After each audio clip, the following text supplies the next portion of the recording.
Price allot. இயேசு ஏன் தன் சீஷர்களை சிலுவை சுமந்து தன்னை பின்பற்றுங்கள் என்று அழைத்தார் என்பதை பார்க்கலாம். முழுமையான அர்ப்பணிப்பு, தியாகம் மற்றும் தேவனுடைய ராஜ்யத்தின் நிமித்தம் துன்பங்களை சகித்துக் கொள்ள விருப்பம் ஆகியவற்றை அடையாளமாக இருக்க இயேசு தன்னுடைய சீஷர்களை சிலுவை சுமந்து அவரை பின்பற்ற அழைத்தார். இந்த போதனை லூக்கா 9:23 காணப்படுகிறது. இங்கு இயேசு இவ்வாறு கூறுகிறார்: ஒருவன் என் பின்னே வர விரும்பினால் அவன் தன்னைத்தான் வெறுத்து தன் சிலுவை அனுதினம் எடுத்துக்கொண்டு என்னை பின்பற்றி வர கடவன்.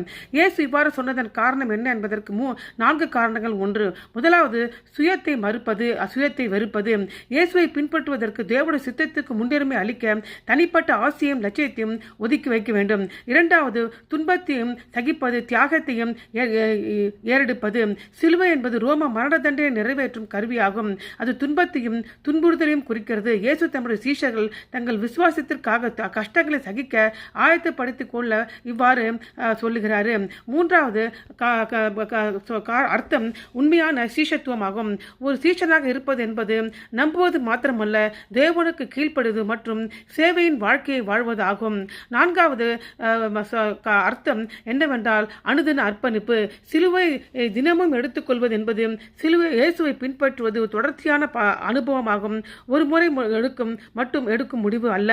ஆகவே இன்று இது ஏன் முக்கியத்துவம் பெறுகிறது என்று பார்க்கும்போது, கிறிஸ்துவர்களாக நாம் பொறுத்தவரை சிலுவை சுமப்பது என்பது சவால்களின் மத்தியில் உண்மையாக இருப்பதும், இயேசுவின் போதனைகளை பிரதிபலிக்கும் முடிவுகளை நம்முடைய வாழ்க்கையில் எடுப்பதும் மற்றும் அன்பு, மனத்தாழ்மை மற்றும் விடாமுயற்சியை உடைய இருதயத்துடன் வாழ்வதாகும். இது கடினமாக இருந்தால் கூட கிறிஸ்துவை மையமாக கொண்ட வாழ்க்கையை வாழ இது ஒரு அழைப்பை விடுக்கிறது.